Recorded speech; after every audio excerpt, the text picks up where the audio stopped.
Welcome back to my YouTube channel वांगशन and emotions. I hope आप सब अच्छे हैं। अच्छे नहीं है तो हो जाओ यार। सो गाइस, आज के पार्ट में आपको हो सकता है काफ़ी सारी बैकग्राउंड नॉइसेस आए, तो प्लीज़ उनको अवॉइड करना और मेरी वॉइस पर फोकस करने का कोशिश करना। एंड स्टोरी स्टार्ट करने से पहले कुछ क्वेश्चंस या कहूँ कुछ कमेंट्स है जिनका आंसर मैं खुद से करना चाहती हूँ। इसलिए नहीं क्योंकि मुझे गुस्सा आया, ऐसा कुछ भी नहीं है, बस वो डाउट्स जिन्हें मैं क्लियर करना चाहती हूँ। फर्स्टली, किसी ने कहा था कि अगर वांगजी ने इतना बुरा किया है तो वांगजी को माफ़ करना ही नहीं चाहिए। जब वांगजी की वजह से विंग का चाइल्ड मर गया और वांगजी ने विंग को फोर्स किया, जिस वजह से वो इतनी बुरी मिसेरेबल कंडीशन में आ गया, तो उसे कभी वांगजी को माफ़ नहीं करना चाहिए। और वांगजी वो क्रूल विंग ही डिज़र्व करता है। देन मैं एक ही बात कहूँगी कि आप पहले स्टोरी सुनो। हो सकता है कुछ ट्विस्ट एंड टर्म्स हो, जैसा कि मेरे व्यूअर्स को पहले से पता होता है कि अगर मैंने किसी को क्रूल दिखाया है तो उसके पीछे कोई ना कोई बड़ा रीज़न होता है, तो इसके पीछे भी कोई ना कोई रीज़न होगा ही। एंड जिसने ये कमेंट किया था, आई गेस कि बाद में आपको रिग्रेट होगा, ये सोच कर कि पहले मुझे पूरा जानना चाहिए था, उसके बाद जज करना चाहिए था, वो वाला मैटर है। एंड सेकेंडली, किसी ने पूछा था कि अगर वांगजी को यानली को छोड़ना ही था तो पहले ही छोड़ देता, जब विंग ने उससे कहा था छोड़ने के लिए। हिस्टोरिकल विंग ने मॉडर्न विंग की मजाक वाली बात में भी उसे छोड़ दिया, तो पहले क्यों नहीं छोड़ा? तो मैं याद दिला दूँ, हिस्टोरिकल विंग ने कभी वांगजी से प्यार से बात नहीं किया और ना ही उससे यानली को छोड़ने की रिक्वेस्ट की।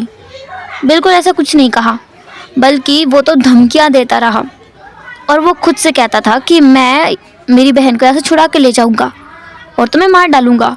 उसका मोस्टली फेवरेट डायलॉग था कि वो वांगजी को मार डालेगा क्योंकि उसकी बहन की ज़िंदगी बर्बाद कर दी है।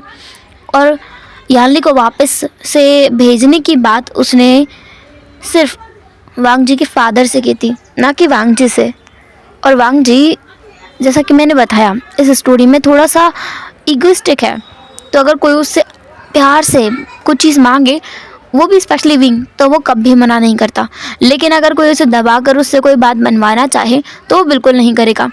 होता है ना बिल्कुल बच्चों जैसा व्यवहार, जैसे बच्चे कितने स्टबर्न होते हैं, आप उनसे कोई बात ना करने के लिए कहो तो वो करेंगे, और आप उनसे कोई बात करने के लिए कहो तो वो उसको नहीं करेंगे।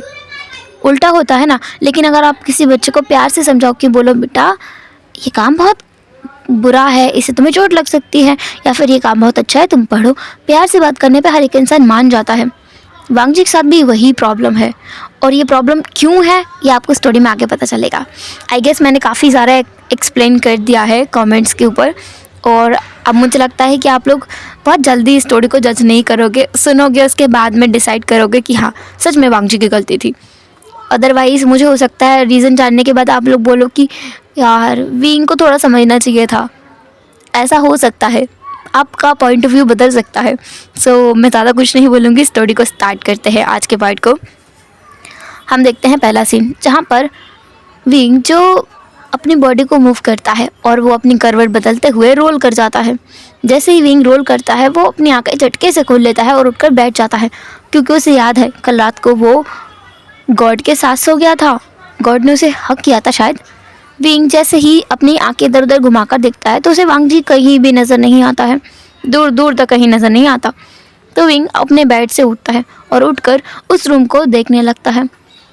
रूम के साइड में बेड से थोड़ी दूरी पर एक पर्दा लगा हुआ था। विंग जाता है और उस पर्दे को थोड़ा सा हटाकर अंदर की तरफ झांकता है, और वो जो देखता है उसके बाद में विंग उस पर्दे के साथ, मतलब उस पर्दे को लेकर गिर जाता है। वो पर्दा भी ऊपर सीलिंग से निकलकर विंग के हाथ में जाता है और विंग और पर्दा दोनों नीचे गिर जाते हैं। विंग ने अपनी आंखों पर भरोसा नहीं किया कि उसने क्या देख लिया। उसके सामने एम्परर, यानी विंग के अकॉर्डिंग गॉड, जो बात ले रहे थे। एम्परर ने कुछ पहना हुआ नहीं था, वो यूं ही अपनी बॉडी को रिलैक्स कर रहे थे और बात ले रहे थे, पर विंग ने बिना कुछ सोचे समझे उस पर्दे को पुल आउट कर दिया था। और जैसे ही वो पर्दा नीचे गिरा, वो पर्दा वांगजी के पूरे बॉडी को ढकता चला गया। वांगजी का सर भी ढक गया था। विंग जो तुरंत उठकर खड़ा होता है, बोलता है माफ़ कीजिए, माफ़ कीजिए, माफ़ कीजिए। मैंने जानबूझ कर नहीं किया, गलती से हो गया, माफ़ कर दीजिए। ऐसा बोलकर वो उस पर्दे को वांग जी के फेस से हटाता है और उसके बालों को सही करने लगता है। और इस दौरान वांग जी बस विंग को देख रहा था, विंग जो कितना ज़्यादा डरा हुआ है, जैसे कि वांग जी अगले ही पल उसे सच में मारेगा। विंग वांग जी के बालों को सही करते हुए बोलता है, आपको कुछ हुआ तो नहीं ना? मेरा मतलब वो मैंने गलती से किया, मैं आपको ही देख रहा था कि आप कहाँ गए, पता नहीं था कि आप यहाँ हैं, मैंने बस थोड़ा सा झाँक के देखा था, थोड़ा सा। विंग ने सच में वांग जी की पूरी बॉडी नहीं देखी, उसने बस ये देखा कि गॉड बाथ टब के अंदर पूरे तरीके से लेटकर नहा रहे हैं। विंग ने वांग जी की अपर बॉडी को ही देखा था और इसी के चक्कर में वो गिर गया उस पर्दे को लेकर। वांग जी विंग की तरफ देखता है और थोड़ा एम्बैरेसमेंट में होते हुए बोलता है, विंग जो कहता है, मैं बाहर जाता हूँ, कोई तो मिल जाएगा बाहर। विंग ऐसा बोलते हुए बाहर जाने वाला था, पर वांग जी कहता है, रुको। विंग रुक जाता है, वो अपनी जगह पर ही जम गया था। विंग गल्प करते हुए अपने मन में कहता है, लगता है आज तो मैं हेवन से बाहर फेंक दिया जाऊंगा, फिर से मुझे अर्थ पर जाना पड़ेगा, पता नहीं मैं क्या क्या करूँगा। फिर विंग के दिमाग में आता है, पर मैं अर्थ पर क्यों फेंका जाऊँगा? मैंने जितना सुना है मेहमान से, उसने कहा कि मैंने गॉड को मारने की कोशिश की थी कितनी बार, इसके बावजूद भी उन्होंने मुझे अब तक कुछ नहीं किया, तो फिर इतनी सी बात के लिए थोड़ी मुझे मारेंगे। विंग इस बात को सोचकर थोड़ा सा तो कॉन्फिडेंट फील करता है और वो पीछे मुड़े बिना कहता है, जी कहिए। वांग जी कहता है, मेरे रोप्स। विंग आसपास देखता है तो बेड पर वांग जी के रोप्स को एकदम फोल्ड करके रखा गया था। विंग उन रोप्स को उठाता है और बिना पीछे मुड़े उन्हें ले करके उल्टे पैरों से चलने लगता है। वांग जी जब ये देखता है तो उसे हंसी आ जाती है। वांग जी कहता है, तुम मुड़कर भी आ सकते हो। विंग फिर एक गहरी सांस छोड़ता है और मुड़ जाता है अपनी आंखें बंद करके और वांग जी के पास जाता है, उसकी तरफ रोप्स को बढ़ाता है। विंग को तो ऐसा ही लग रहा था कि वो वांग जी के पास पहुंच गया है, बल्कि वो बाथटब के दूसरी तरफ खड़ा था जहाँ पर वांग जी के पैर थे और वांग जी का सर दूसरी तरफ था। वांग जी खुद से आगे झुकते हुए अपने क्लॉथ्स को लेता है और उन्हें अच्छे से पहनने के बाद वो विंग की तरफ देखता है और देखते ही देखते वो कब अपनी मिडिल फिंगर से इंडेक्स फिंगर से विंग के फोरहेड पर हल्का सा मारता है तो विंग उठ जाता है, आंखें खोलकर देखने लगता है वांग जी को। विंग अपने सामने एक स्माइलिंग फेस को देख रहा था। विंग जिसने कहा, आप गुस्सा नहीं हैं? वांग जी कहता है, नहीं, चलो कुछ खाते हैं। विंग हाँ में अपना सिर हिला देता है। इसके बाद में विंग और वांग जी दोनों नीचे आ जाते हैं। नीचे आ करके वो लोग देखते हैं कि सब कुछ ठीक ही है। विंग की नज़रों में सब कुछ ठीक था, पर वांग जी उसके जो साथ में गार्ड्स आए थे उनकी शक्ल देखकर ही बता सकता था कि कुछ तो गड़बड़ हुई है। इसलिए वो विंग को वहीं बिठाता है और उन सर्वेंट्स के पास जाके पूछता है, उन सोल्जर्स के पास जाके पूछता है कि आखिर क्या हुआ है। सोल्जर्स बताते हैं कि पता नहीं कैसे कई सारे लोगों को उनके यहाँ होने की खबर मिल गई है और दुश्मनी राज्य के लोग जो हैं वो वांग जी को मारना चाहते हैं। कुछ जो घुसपैठियाँ हैं वो भेजे हैं। उन लोगों ने रात में ही किन्हीं 2 लोगों को पकड़ा था, जिन लोगों को उन्होंने अभी मारने की कोशिश नहीं की थी, पर उन लोगों ने खुद ही पॉइजन खा लिया। वांग जी ये सुनता है तो लगता है उसे कि अब उसे वापस जाना ही चाहिए, इसलिए वो कहता है कि वो अभी के अभी वापस राज्य के लिए निकलेंगे, पर वो खाना खाने के बाद में। सारे सोल्जर से वो बोल देता है कि सभी आराम से अपना ब्रेकफास्ट करें, इसके बाद वो लोग निकलेंगे। वांग जी भी विंग के पास जाके बैठ जाता है। विंग वांग जी की तरफ देखते हुए पूछता है, क्या हुआ है, आप थोड़े परेशान लग रहे हैं? वांग जी कहता है, कुछ नहीं हुआ। वांग जी थोड़ा परेशान था क्योंकि वो ऐसे तो कई लड़ाइयों में जा सकता है, पर अभी उसके साथ में विंग है। विंग जो अपनी मार्शल आर्ट सब कुछ भूल चुका है और जिसके चलते कई बार उसे बहुत सारी परेशानियों का सामना करना पड़ सकता है। और अभी जो उनके हालात हैं उसमें वांग जी विंग को ऐसे ही लेकर नहीं घूम सकता। अगर वो ऐसे लेकर घूमेगा और किसी ने हमला कर दिया तो विंग अपनी रक्षा खुद नहीं कर सकता। वांग जी खुद को बचाएगा या विंग को बचाएगा या फिर अपने सोल्जर्स को सपोर्ट करेगा, उसे नहीं पता। इसलिए अभी के समय वो ऐसा कोई रिस्क लेना नहीं चाहता और इसी वजह से वो थोड़ा ज़्यादा परेशान था। वांग जी और विंग जब अपना ब्रेकफास्ट खत्म कर लेते हैं तो वांग जी विंग का हाथ पकड़ता है और कहता है, हमें चलना होगा। विंग बिना किसी शिकायत के वांग जी के साथ चलने लगता है।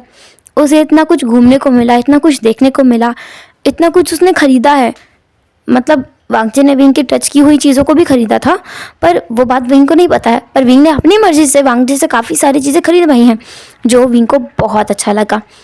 और इसी के चलते विंग बहुत खुश था, क्योंकि उसने अपनी ज़िंदगी में इतना अच्छा माहौल कभी नहीं देखा, ना ही इतना सपोर्ट करने वाला इंसान देखा है। जैसा कि मैंने बताया, इतनी बार विंग ने इस इंसान को मारने की कोशिश की है, फिर भी ये इंसान उसे इतने अच्छे तरीके से ट्रीट कर रहा है। तो विंग समझ सकता है कि ये कितना अच्छा पर्सन है, कितना अच्छा गॉड है। पर विंग के दिमाग में एक सवाल आया ही नहीं जो हम सबके दिमाग में आना चाहिए, वो ये कि अगर वांगजी गॉड है तो फिर वो पॉइजन से मर कैसे सकता है। ये विंग के दिमाग में अभी तक नहीं आया है, पर क्या आगे नहीं आएगा, ये तो आप देखिए। विंग और वांगजी दोनों साथ में चल रहे थे अपने घोड़े पर सवार होकर। विंग ठंडी ठंडी वादियों का मज़ा ले रहा था और उसे बहुत अच्छा लग रहा था। विंग को आज़ाद फील हो रहा था और इतना अच्छा लग रहा था कि उसका मन ही नहीं है वापस कहीं और जाने का। लेकिन हाँ, वो वांगजी के साथ कहीं भी जा सकता है, क्योंकि उसे वांगजी के साथ में सेफ फील होता है। गॉड उसे हर एक मुसीबत से बचा लेंगे, इस बात की पूरा पूरा विश्वास है विंग को, इस बात का कि गॉड उसे कहीं पे जाए बचा ही लेंगे। सभी लोग जा रहे थे अपने टेरिटरी की तरफ, जहाँ पर उनका लान राज्य है। जंगल से निकलते हुए अचानक उनका घोड़ा किसी चीज़ से लड़खड़ा जाता है, और जब वो लोग ध्यान देते हैं तो वहाँ पर तीरों की बरसात होने लगती है। उन तीरों की बरसात से लान वांगजी समझ जाता है कि कुछ तो गड़बड़ है, किसी ने उन पर हमला कर दिया है और अभी उसे बचकर भागना ही होगा। इसलिए नहीं क्योंकि वांगजी डरपोक है, इसलिए भी नहीं क्योंकि उसे बीइंग पर भरोसा नहीं है, पर इसलिए क्योंकि अभी बीइंग की हालत नहीं है लड़ने की, और ना ही वो उसे अकम्पनी कर सकता है इन लोगों के साथ में लड़ने में। इसलिए वांगजी अपने सोल्जर्स को बोलता है कि सब चीज़ों को देखें, और वो वांगजी विंग को लेकर के वहाँ से भागने लगता है। विंग ने ये चीज़ एक्सपेक्ट नहीं की थी कि हेवन में भी ऐसे हमले हो सकते हैं, पर अभी उसके दिमाग में कुछ नहीं आ रहा था, बल्कि सेफ्टी, खुद की और वांगजी की, दोनों की सेफ्टी आ रही थी दिमाग में। दोनों ही भाग रहे थे। विंग एक जगह पर आकर के एकदम गिर गया, उसका पैर मुड़ चुका था और उसके पैर में कुछ तो चुभ गया था। वांगजी जब विंग को देखता है तो वो पूछता है, क्या हुआ तुम्हें? विंग कहता है, लगता है कुछ चुभ गया है, खून भी निकल रहा है। विंग के आंखों में आंसू आ गए थे, क्योंकि उसने ऐसा पहले कभी कुछ नहीं झेला। उसने मार खाई है, उसने डांट खाई है, उसने ताने सुने हैं, पर ऐसा कुछ अपनी ज़िंदगी के लिए लड़ते हुए वो कभी नहीं रहा।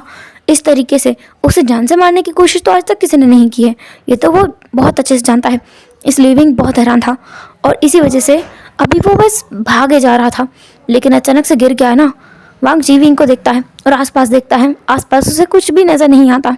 इसलिए वांगजी खुद विंग को अपनी बैक पर उठा लेता है और कहता है, आवाज़ मत करना, तुम्हें अगर दर्द भी हो तब भी दर्द को सह लेना। विंग अपना सर बस हाँ में हिला देता है और हूँ में जवाब देता है। वांगजी खुद विंग को अपने बैक पर कैरी करके भागने लगता है। इधर उधर वो कुछ तो छुपने की जगह देख रहा था। फाइनली जंगल के काफ़ी अंदर जाने के बाद में उसे एक गुफा दिखाई देती है, जो कि पूरी तरह से खुली हुई थी। वांगजी को डर तो था कि अंदर कोई खूंखार जानवर हो सकता है, पर बाहर रहना उससे ज़्यादा खतरनाक हो सकता है। इसलिए वांगजी उस गुफा के अंदर जाता है। गुफा के अंदर बिल्कुल भी रोशनी नहीं थी। वांगजी आसपास देख रहा था, पर उसे कुछ भी दिखाई नहीं दे रहा था। इसलिए वो अपने हाथ में एक तालिस्मान निकालता है और उसे बर्न कर देता है, जिससे उसे सामने का बहुत कुछ दिखने लगता है। वो गुफा बहुत लंबी थी अंदर तक, जिसमें कोई जानवर हो सकता था। वांगजी विंग को लेकर काफ़ी अंदर तक जाता है, पर उसे कोई जानवर नहीं मिलता।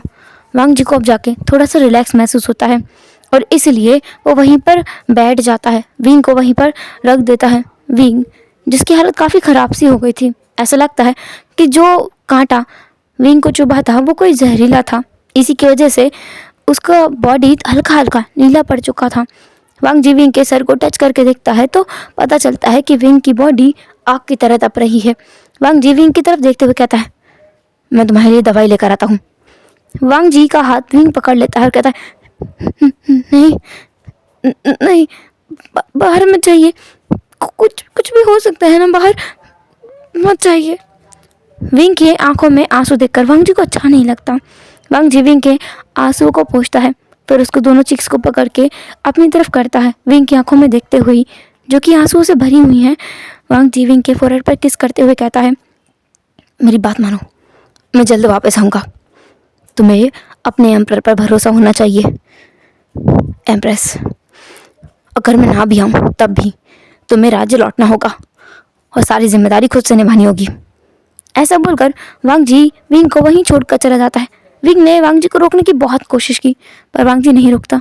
वांग जी उस गुफा से बाहर आता है और गुफा को कुछ पत्तियों से और पत्थरों से ढक देता है। इसके बाद वो बाहर आकर चीज़ें देखने लगता है कि उसे कुछ मिले। वो विंग से बहुत प्यार करता है और वो उसे मरते हुए बिल्कुल नहीं देख सकता। उसकी हालत बहुत ख़राब है। वांग जी को देखकर ही लग रहा है, वांग जी देखकर ही समझ गया था कि विंग को किसी जहरीले पौधे ने ही टच किया है या फिर किसी कांटे उसको चुभ गया है, जिसकी वजह से उसकी पूरी बॉडी में जहर फैलता जा रहा है। वांग जी आसपास कोई दवा देखता है उस चीज़ के निदान के लिए जो भी विंग को चुभा हो।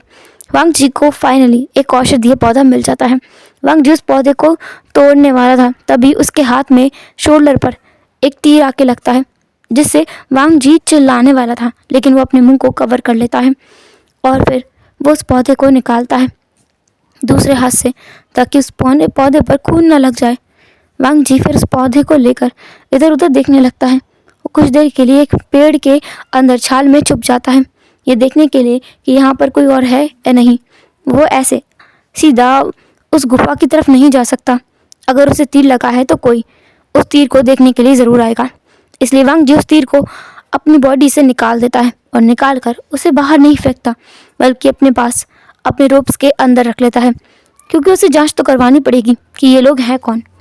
और जितना उसे पता है, वहाँ से सारे तीर अब तक तो गायब कर दिए गए होंगे जो उनके ऊपर बरसे थे, और किसी ने जल्दबाजी में कोई तीर उठाया भी ना हो शायद। इसलिए वांग जी बिना रिस्क लिए उस तीर को अपने पास रखता है। वांग जी को यह भी महसूस हुआ था कि इस तीर में कुछ तो अलग है। उसने देखा कि इसमें पहले से जहर लगा हुआ था। वांग जी को पता है कि उसकी बॉडी में जहर फैल रहा है और उसे दवाई लगाने की ज़रूरत है। पर अगर वांग जी ने यह दवा खुद पर अप्लाई की तो विंग पर वो क्या लगाएगा, क्योंकि ये उतना ही पौधा उसने तोड़ा है और वहाँ बाकी पौधे पर काफ़ी सारा खून गिर चुका है। वांग जी के हाथ में बस 2 ही पत्तियाँ हैं जिन्हें वो विंग के लिए इस्तेमाल करेगा। काफ़ी देर तक इंतजार करने के बाद में जब वहाँ कोई नहीं आता है तो वो वहाँ से निकल के धीरे धीरे उस गुफा की तरफ जाता है। वहाँ पहुँचकर उस गुफा को वो अंदर से बंद कर लेता है और विंग की तरफ जाता है, एक तालिस्मान को बर्न करके। विंग को वो देखता है कि विंग पूरी तरीके से बेहोश होने की हालत में आ गया है। वांग जी वहाँ पहुँचकर विंग के वाउंड को चेक करता है और उस पर वो मेडिसिन लगा देता है। विंग अभी भी होश में था, पर वो पूरी तरीके से वहाँ पर ऐसा था कि होकर भी ना हो। कुछ टाइम बाद मेडिसिन का असर होने लगता है और विंग थोड़ा सा अपनी आँखें खोलकर वांग जी को देखता है, जो कि उसके लिए बहुत ज़्यादा परेशान है। वांग जी खुद भी विंग के साथ वहीं पर टिक कर बैठ जाता है।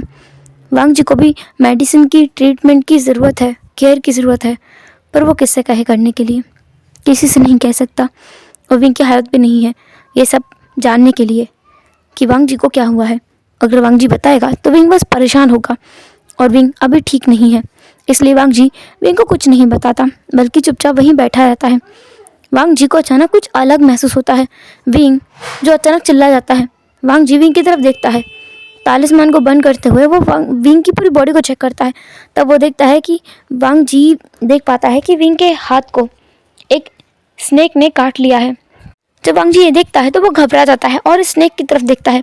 तलवार उठाकर स्नेक को टुकड़ों में काट देता है और उसके फेस को उठाकर कहीं दूर फेंक देता है, क्योंकि सांप के मरने के बाद भी उसका मुंह बंद नहीं होता, उसके दांतों में जहर फिर भी रहता है, और वो किसी को मरने के बाद काट ले तो भी इंसान मर सकता है। वांग जी देखता है कि विंग के हाथ पर वो 2 निशान हैं, जिससे अब विंग का हाथ में भी जहर फैल जाएगा। वांग जी को पता था कि ऐसे ही कुछ होगा। इससे पहले कि विंग की पूरी बॉडी में जहर फैले, वांग जी को उसे विंग की बॉडी से निकालना होगा, पर अब तो कोई मेडिसिन भी नहीं है जिससे वो जहर विंग की बॉडी से बाहर निकाला जा सके। तो वांग जी अपने आप का इस्तेमाल करता है। वो अपने तलवार को वहीं रखता है और विंग के हाथ को लेता है अपने हाथ में, और विंग के हाथ को सक करके उसके ब्लड को निकालने लगता है और उसे बाहर थूकने लगता है। वांग जी ये प्रोसेस कब तक करता है उसे नहीं पता, पर आखिरी बार उसे याद है कि जब उसने उस ब्लड को अपने माउथ के अंदर सक किया था, और स्प्लिट करने के बाद ही वो वहीं पर अपनी आंखें बंद कर लेता है। उसके बाद क्या हुआ उसे नहीं पता, उसे कुछ भी याद नहीं है। हम रात का सीन देखते हैं। काफ़ी अंधेरा है। विंग जो अपनी आंखें खोलता है तब भी उसे अंधेरा नजर आता है।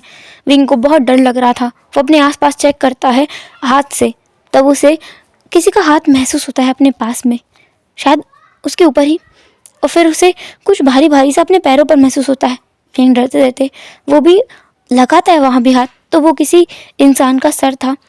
विंग को जब महसूस होता है कि ये कोई पर्सन है तो वो एक तरीके से घबरा गया, लेकिन दूसरी पल उसे एहसास हुआ कि ये कोई और नहीं बल्कि गॉड लानवंगजी हो सकते हैं, क्योंकि उनके बॉडी की स्मेल सैंडलवुड की है, जो कि विंग ने कई बार स्मेल की भी है और इस चीज़ पर उसने कई बार ध्यान भी दिया है, क्योंकि ये स्मेल विंग को काफ़ी अच्छी लगती है, कामिंग लगती है, रिलैक्सिंग लगती है। विंग जो बस घबरा गया था कि क्या हुआ है, वो कई बार गॉड को जगाने की कोशिश करता है, पर वो नहीं जागते, बल्कि बाहर तो बिजली कड़कने लगती है। उस बिजली की आवाज़ से विंग बाहर की तरफ देखता है तो उसे पता चलता है कि वो शायद उसी गुफा में है जिसमें गॉड लानवांगजी उसे लेकर आए थे। विंग लानवांगजी को अपनी लानवांगजी का सर जो है ना अपने गोद में रख लेता है और उसे जगाने की कोशिश करता है। विंग की आंखों में आंसू थे। विंग रोते हुए कहता है, आप कैसे मर सकते हैं? आप तो गॉड है ना, आप तो नहीं मर सकते, आपको कुछ हो नहीं सकता। ये क्या हो रहा है मेरे साथ? मैं अर्थ पर हूँ या हेवन में?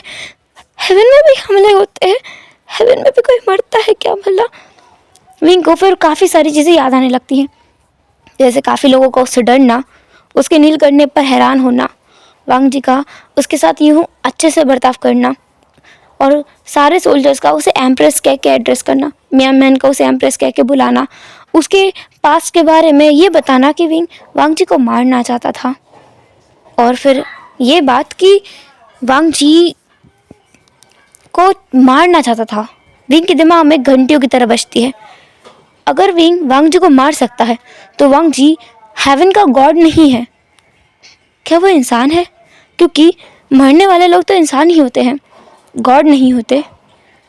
वो कैसे हो सकता है फिर? विंग के सर के ऊपर से सारी चीज़ें उड़ने लगी, लेकिन एक साथ में काफ़ी सारी चीज़ें उसे समझ में आने लगी। विंग को महसूस हुआ कि उसके साथ कुछ तो गलत है, क्योंकि वो यहाँ पर रह रहा है पर उसकी फैमिली ऑलरेडी एग्जिस्ट करती है, जहाँ पर उसकी बड़ी बहन है, पर ह्यूमन वर्ल्ड में उसके पास उसकी छोटी बहन थी। यहाँ पर उसका एक भाई है जिसके बारे में उसने सोल्जर से सुना है, उसका एक ब्रदर इन लॉ है जिससे उसकी बहन प्यार करती है, उसकी बहन प्रेग्नेंट भी है। उसे काफ़ी सारी चीज़ें अब समझ में आने लगी कि विंग एम्परर के पास गया था, एम्परर के पिता के पास में, ये मेहमान ने उसे बताया था। मतलब बहुत कुछ अलग है। वांग जी को एम्परर करके बुलाते हैं, मतलब ये एम्परर है और वो एम्प्रेस है, और ये जगह कोई और जगह है जहाँ पर वो अचानक से गलती से आ गया है, बल्कि ये इंसानों की जगह है, ना कि गॉड की। विंग को जब ये रियलाइजेशन होता है तो उसकी आंखों से और भी ज़्यादा आंसू निकलने लगते हैं। चाहे ये इंसान हो या फिर कोई गॉड, विंग को फ़र्क नहीं पड़ता, पर ये एकलौता इंसान है उसकी पूरी ज़िंदगी में जिसने उसे खुशियाँ दी हैं, जिसने उसकी केयर की है, जिसने अपनी ज़िंदगी को खतरे में डाला है विंग के लिए। विंग इस चीज़ को एक्नॉलेज करता है, इसलिए विंग जो डिसाइड करता है कि वो बाहर जाएगा और पता करेगा कि कैसे वो एम्परर को बचा सकता है। इसलिए विंग जो उस गुफा से अनजाने जगह पर ही चलने लगता है। विंग को काफ़ी बार अपने पैरों में बहुत कुछ छुपता भी है, पर वो क्या करे, उसे जाना ही पड़ेगा। और वो किस तरफ चल रहा है ये भी विंग नहीं समझ रहा है, क्या वो गुफा के अंदर जा रहा है या फिर दरवाजे की तरफ। पर वांग जी को वहीं छोड़कर विंग आगे की तरफ बढ़ रहा था। साथ में उसने उस तलवार को उठा लिया था जो कि एम्परर की है। विंग उस तलवार को लेकर आगे बढ़ रहा था ताकि सामने कोई आए तो वो उस तलवार के सहारे से रुक जाए। विंग एक जगह पर आकर रुक गया था क्योंकि उस तलवार के सामने कोई तो था। उस तलवार ने किसी के साथ बदन पर तो वो जाकर रुक गई थी, और वो चीज़ बहुत मुलायम भी थी और उसी समय में कठोर भी थी। विंग परेशान था, तभी उसने एक रोशनी की झलक देखी, क्योंकि उस इंसान ने एक पेपरमैन जलाया था, एक तालिस्मान जलाया था, जिससे विंग उसे देखता है। वहाँ पर जिशवान खड़ा था। विंग उसे देखता है और कहता है, एम्परर को बचा लो, उन्हें कुछ हो गया है, वो उठ नहीं रहे। विंग ऐसा बोलते हुए गहरी गहरी सांसें लेने लगा और गहरी सांस लेते लेते ही वो वहीं पर बेहोश हो गया। पर जिशुआन ने उसे बहुत जल्दी से आकर पकड़ लिया और वो उसके चीक्स को हिलाते हुए बोलता है, विंग विंग तुम ठीक तो हो ना, विंग विंग विंग। पर विंग नहीं उठा। जिशुआन विंग से नफरत नहीं करता, पर हाँ वो थोड़ा सा चिढ़ता जरूर है। और विंग भी जिशुआन से नफरत नहीं करता, मतलब हिस्टोरिकल विंग वो भी जिशुआन से बस चिढ़ता था थोड़ा सा, क्योंकि जिशुआन की वजह से उसकी बहन उससे दूर होने वाली है इसलिए।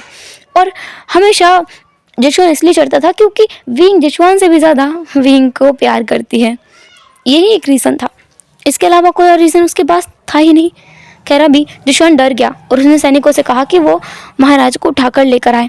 अब उन्हें लेकर जाना होगा, वो भी सिक्योरली, बहुत ही ज़्यादा सतर्कता के साथ में। बाहर बारिश हो रही है और इस वजह से उन्हें ले जाने में बहुत ज़्यादा प्रॉब्लम होगी। जिशुआन ने काफ़ी सारे सैनिकों को भेजा था उनके राज्य मदद मांगने के लिए, और वहाँ से काफ़ी सारे सैनिक आए भी थे। साथ में वहाँ पर पालकी भी आ गई थी जिसमें उन लोगों को लेकर जाना था। कुछ वैद्य भी आए थे। अब उन लोगों को रेस्क्यू करना काफ़ी आसान हो गया था। लानवांग जी को और विभूषण को, दोनों को वो वहाँ से लेकर जाते हैं और वहाँ उनके एम्परर हॉल में पहुँचने तक, एम्परर के राज्य में वापस पहुँचने तक काफ़ी समय हो गया था। जहर का असर काफ़ी फैल गया था, पर वैद्य उनके साथ थे तो ज़्यादा कोई प्रॉब्लम नहीं हुई। दोनों का इलाज चल रहा था। विंग और वांगची दोनों आ चुके थे एम्परर के रूम में जहाँ पर उनका इलाज चल रहा था। एम्प्रेस जिनके खुद भी काफ़ी सारे वाउंड्स थे जिन्हें ट्रीट किया जा रहा था, उनके हाथ पर किसी स्नेक ने काटने के निशान थे। साथ ही साथ पैर पर भी एक जहरीले पौधे के निशान थे जिन्हें सब लोग देखकर हैरान थे। साथ ही एम्परर वांगजी की बॉडी में काफ़ी सारा पॉइजन था जिसे निकालने में बहुत समय लगने वाला है, क्योंकि एम्परर इतने जल्दी होश में नहीं आएंगे। ये बात वैद्य ने ही कही थी, लेकिन इस बात को महल से बाहर निकालने के लिए महाराज ने मना कर दिया था। गाइस, तो हम महाराज कहेंगे वांगजी के पिता को और वांगजी को कहेंगे एम्परर, ताकि कोई कंफ्यूजन हो। काफ़ी लंबा ट्रीटमेंट हुआ जिसके बाद में हीलर्स उस रूम में कुछ देर के लिए रहते हैं और एक हीलर जो वहाँ बैठे ही हुए थे। साथ ही वहाँ हीलर वैंचिंग जो खुद भी आ चुकी थी, जो कि एम्परर की एक कॉन्क्यूबाइन भी है, वो भी उन दोनों को ट्रीट करने में मदद कर रही थी। विंग को बहुत जल्द होश आ गया था और होश आते ही उसने एम्परर के बारे में पूछा। एम्परर जो उसके पास में ही लेटे हुए थे, विंग उनके हाथ को पकड़ के काफ़ी देर तक रोता रहा। मियाँ मैन को उसे समझाना पड़ा। साथ ही वहाँ महारानी भी आ गई। महारानी लान ई जो वहाँ आती है और विंग को इतना रोते हुए देखती है ना, तो उसे अच्छा नहीं लगता। वो आ करके विंग से पूछती है कि विंग ठीक तो है ना, पर विंग उन्हें गले लगा करके बहुत देर तक रोता रहता है।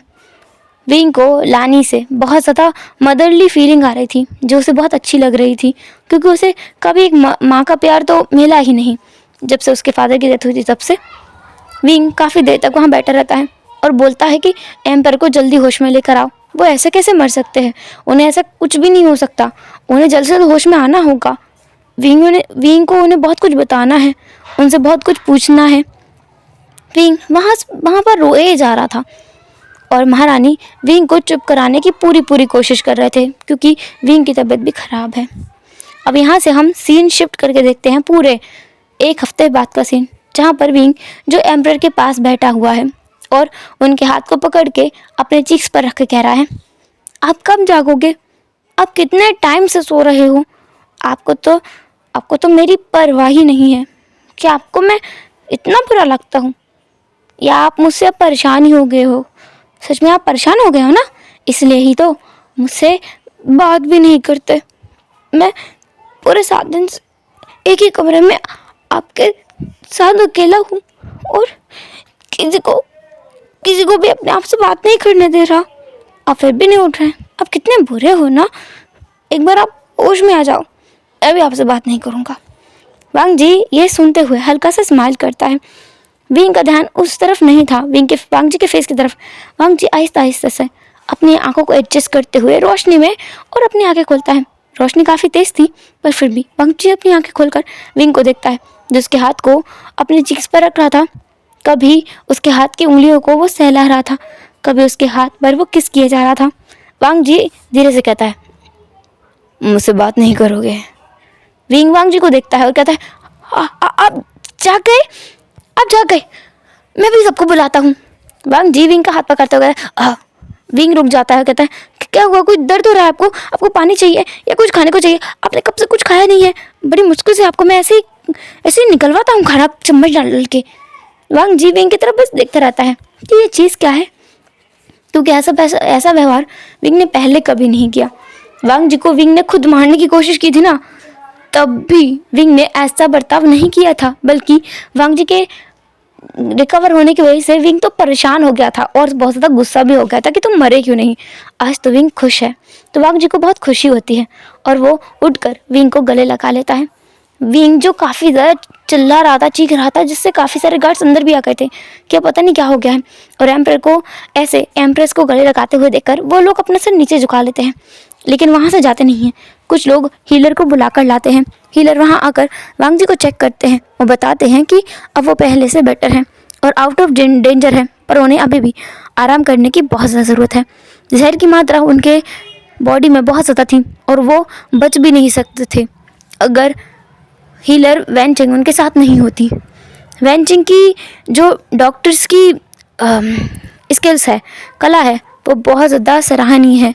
वांग जी उस समय डिक्लेयर कर देता है कि वो इम्पीरियल कॉन्सर्ट बनेगी। अब एक कॉन्सर्ट होते हैं, मतलब बाकी सारी कॉन्सर्ट हैं जिनमें से वेंचिंग भी है, पर अब उसका ओहदा कॉन्सर्ट में सबसे ऊपर की तरफ था। सबसे ऊंची कॉन्सर्ट थी वेंचिंग आज से, उसकी कला की वजह से, उसकी मेहनत की वजह से और उसके निस्वार्थ व्यवहार की वजह से। उसने एम्परर की कई बार मदद की है, पहले तब जब वो विंग को समझाने गई थी, और वेंचिंग के समझाने के बाद ही तो विंग ने शादी की थी वांग जी से। और अब वांग जी की जान बचाना और विंग को ट्रीट करना, जिसकी वजह से वांग जी बहुत खुश था और इसलिए उसने हरम की काफ़ी सारी जिम्मेदारी वेंचिंग के हाथ में सौंप दी थी। वांग जी काफ़ी खुश था। यहाँ से वांग जी काफ़ी खुश रहने लगा था। विंग जो अपने हाथों से वांग जी को कभी सूप पिलाता, तो कभी उसकी दवाइयाँ उसे ला कर देता, कभी उसके पैर दबाता, कभी उसे पानी देता और कभी उसके घावों पर मलहम लगाता, और थोड़ा थोड़ा वांग जी को डांट भी देता। विंग को पता चल चुका है कि वो भी ह्यूमन है और वांग जी भी ह्यूमन है, पर विंग जानना चाहता है कि वो रिवर से कूद गया था तो वो मर गया था, अब वो किसका शरीर है जिसके शरीर में वो आ गया है। वो इतना तो समझ गया कि इस इंसान का नाम विवुशियान है और सब लोग इसे विंग कहकर बुलाते हैं, पर ये है कौन, इसका परिवार कौन है, इसके परिवार में कौन कौन है। इसलिए आज विंग कहता है कि वो अपनी बहन से मिलना चाहता है और वांग जी इस बात को मान भी जाता है और वो कहता है कि उसकी बहन फिर उसके खुद के हस्बैंड के साथ में यहाँ से वापस जा सकती है और उसे इस बात से कोई ऑब्जेक्शन नहीं होगा। विंग जो बड़ा खुश हो जाता है, इस बात से बहुत खुश हो जाता है। इसके बाद में वांग जी और विंग दोनों साथ में निकल जाते हैं यान ली से मिलने के लिए।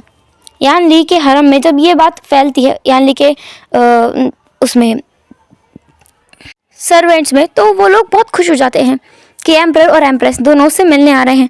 यान ली भी खुश थी, एम्परर के मिलने की वजह से नहीं, एम्प्रेस के मिलने की वजह से, क्योंकि एम्प्रेस तो उसका खुद का भाई है।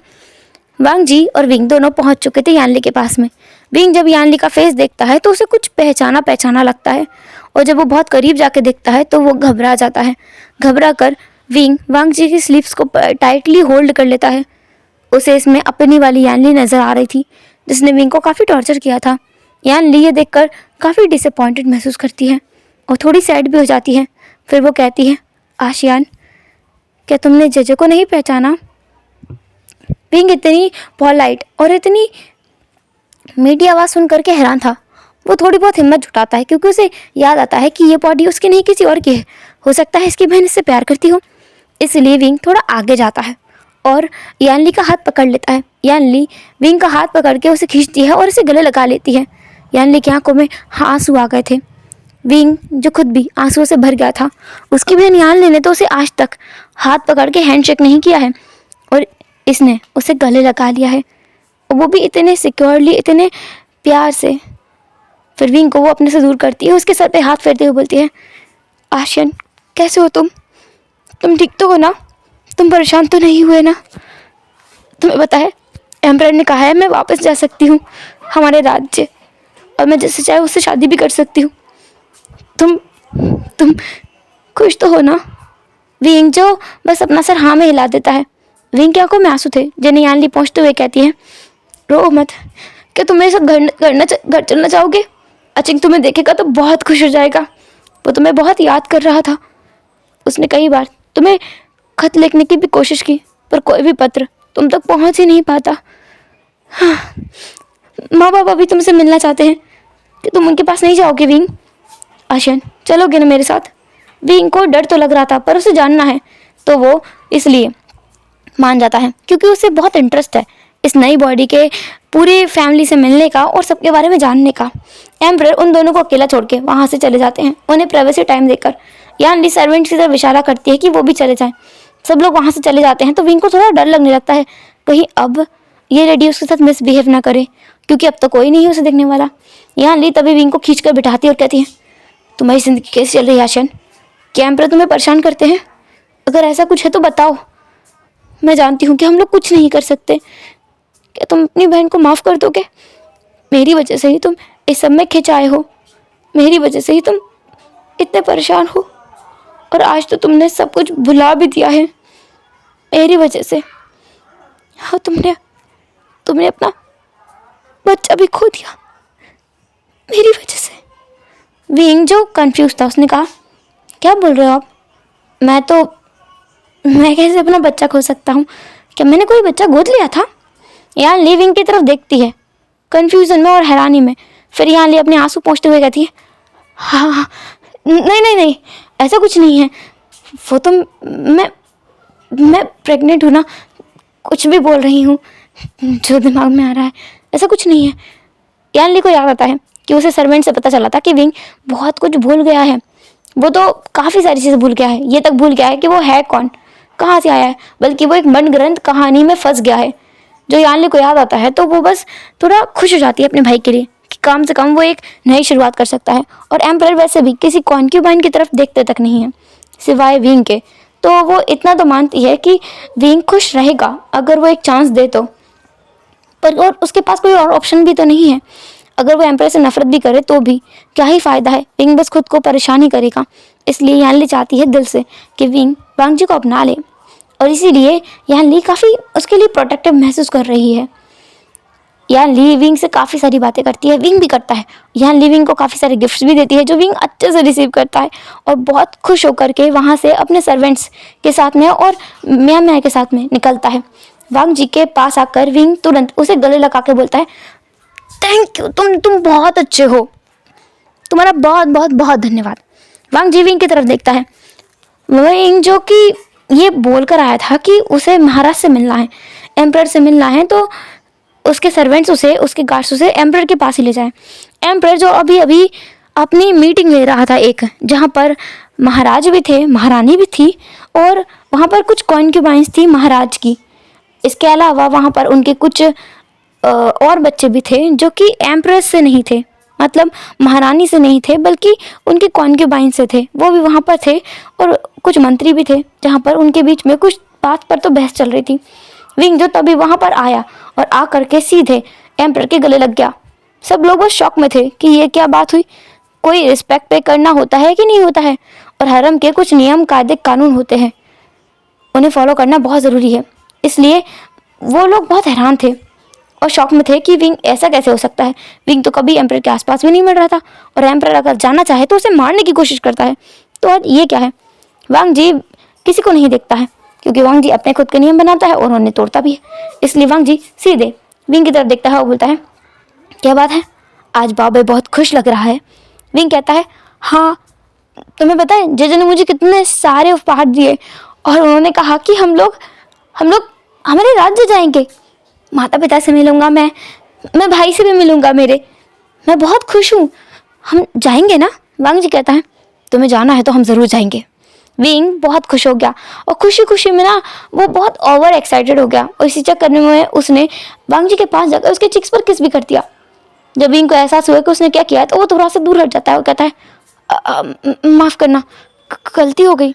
वांग जी हल्का सा स्माइल करते हुए बोलता है, कोई गलती नहीं है, तुम कर सकते हो, अभी मैं कुछ बात कर रहा हूँ इन लोगों के साथ, मैं तुमसे बाद में आके मिलता हूँ, तुम अभी जाओगे। विंग कहता है, ठीक है। तभी एक जो मंत्री था वो बोलता है, एम्परर, मैं माफ़ी चाहूँगा आपके सामने कुछ बोलने के लिए। उस इंसान ने अपने घुटनों के बल बैठ गया था, साथ ही साथ उसने अपना सर झुका लिया था। वो मंत्री वांग जी की तरफ देखकर बोलता है, मैं आपसे ये बोलना चाहता हूँ कि एम्प्रेस भी तो इस मामले में भागीदार हैं, तो उनसे भी राय लेनी चाहिए। आप अकेले कोई फैसला नहीं ले सकते। वांग जी को गुस्सा आता है।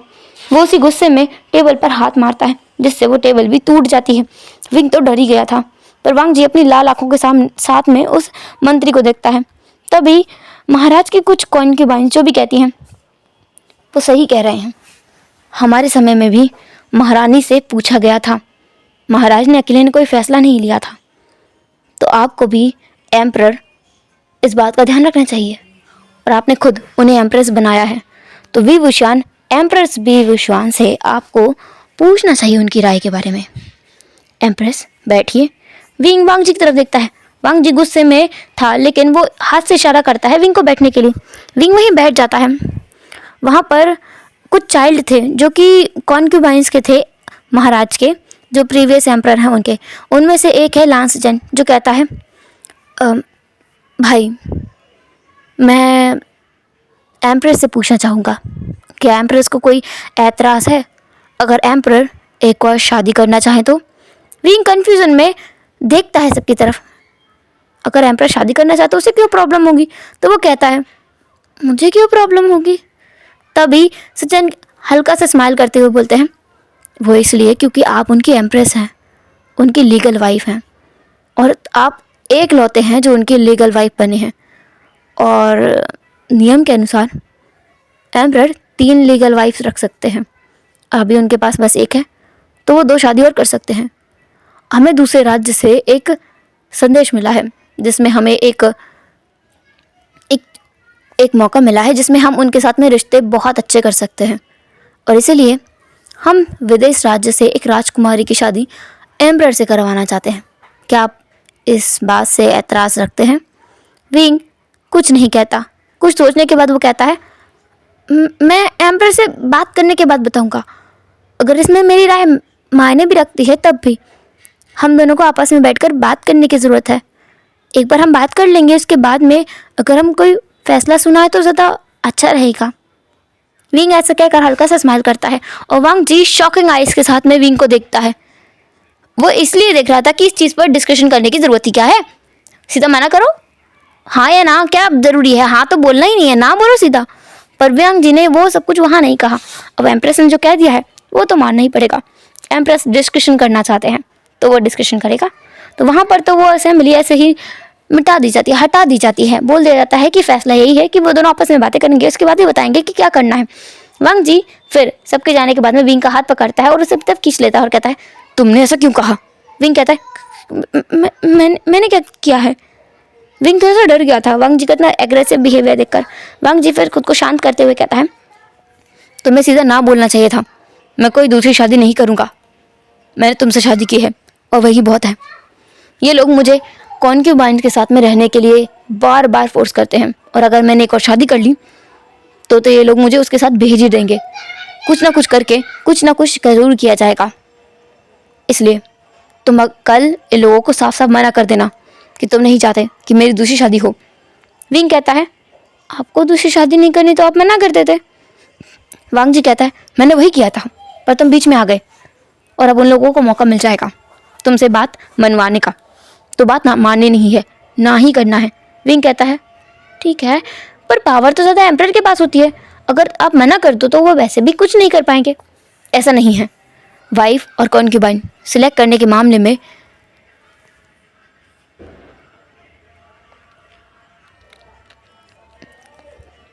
एम्परर्स के पास ज़्यादा पावर होती है, और इसीलिए मैं कुछ ज़्यादा नहीं कर सकता। तुम कर सकते हो। तुम एक बार मना कर दोगे तो कोई और इस मामले में कोई और एक शब्द भी नहीं बोल सकता, और ना ही कोई फैसला ले सकता है। विंग कहता है अच्छा ठीक है, मैं बोल दूँगा। विंग ये थोड़ा तो कुछ जानकर कर रहा था। उसे वांग जी के सामने इतना टेंट्रम्स थ्रो करना पसंद है, और एम्परर खुद उसके टेंट्रम्स को झेलता है। ये बात सोच कर ही विंग के पूरे बॉडी में गूस बम्स हो जाते हैं। विंग फिलहाल बहुत खुश था, और इसीलिए वो वांग जी के साथ में पूरे हरम में इधर उधर घूम रहा था। बहुत सारी कॉन्क्यूबाइन से वो मिल रहा था, जिनकी नज़रें देख कर ही विंग समझ पा रहा था कौन उसे पसंद करता है और कौन नहीं, क्योंकि विंग ने वो नज़रें काफ़ी बार झेली हैं जब उसका ब्रदर और सिस्टर उसके पेरेंट्स के सामने प्रिटेंड किया करते थे कि वो विंग को पसंद करते हैं, पर असल में वो उसे बिल्कुल पसंद नहीं करते थे। तो उन आँखों को विंग बहुत अच्छे तरीके से समझ सकता है। वहाँ पर एक भी कॉन्क्यूबाइन उसे ऐसी नहीं दिखी जो विंग को अच्छे से ट्रीट करना चाहती हो, बस एम्परर की वजह से उसे मक्खन लगाए जा रहे थे। लास्ट में वो इम्पीरियल कॉन्सर्ट के पास पहुंचे थे, लास्ट में इसलिए क्योंकि वहाँ पर जा करके वो लोग डिनर करने वाले हैं। इम्पीरियल कॉन्सर्ट को ये संदेश पहले ही दे दिया गया था कि वहाँ पर वो आखिरी में आएंगे, इसलिए नहीं क्योंकि उनकी रिस्पेक्ट नहीं करते हैं, बल्कि इसलिए क्योंकि वहाँ पर वो ज़्यादा देर तक रुकेंगे और आखिरी में जहाँ जाते हैं वहीं पर तो ज़्यादा देर तक रुक पाते हैं। विंग और वांग जी वहाँ पहुँच चुके थे। वहाँ आराम से बैठ करके उन तीनों ने अपना डिनर किया। विंग को यहाँ पर थोड़ा अच्छा महसूस हुआ। इम्पीरियल कॉन्सर्ट जो काफ़ी ज़्यादा अच्छी हैं, वो हाई लेवल की कॉन्सर्ट हैं और काफ़ी पोलाइट भी हैं, साथ ही वो जेन्युइनली लोगों को रिस्पेक्ट करती हैं। थोड़ी कोल्ड बोलती हैं लेकिन हाँ बहुत अच्छी हैं दिल की। विंग उनसे मिलकर काफ़ी खुश होता है। इसके बाद दोनों अपने बड़े से कमरे में वापस आ जाते हैं। कल वो लोग जियांग राज्य के लिए निकलने वाले हैं, इसलिए वो लोग वहाँ पर बैठ करके बातें कर रहे थे। विंग और वांग जी काफ़ी सारी बातें करते हैं जिसमें विंग बहुत ज़्यादा बोलता है, वांग जी उसके सवालों के बाद जवाब देता जाता है। विंग ने काफ़ी कुछ सारी चीज़ें पता कर ली थी, जैसे कि उसे एक चीज़ तो महसूस हुई थी कि जो जितनी भी कॉन्सर्ट थी उनके चलने का, बोलने का, देखने का, बात करने का तरीका सब कुछ बहुत अलग था और विंग जिस तरीके चल रहा था वो बिल्कुल अलग था।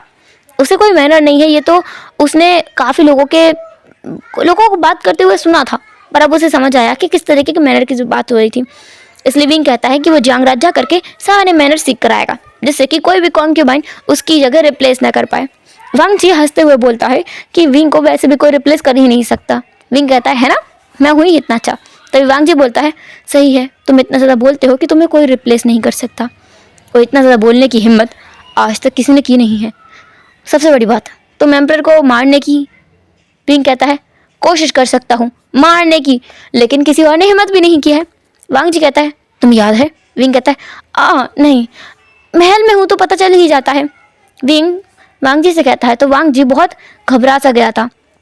अगर किसी ने ये बता दिया कि वांग जी किस तरीके से विंग को उठाकर लेकर आया था ज़बरदस्ती, तो पता नहीं क्या ही होगा। इसलिए वांग जी पूरे महल में ये खबर फैला देता है कि अगर किसी ने भी कॉन्सर्ट को, एम्प्रेस को उसकी पुरानी बातें याद दिलाने की कोशिश की तो वो उसे छोड़ेगा नहीं।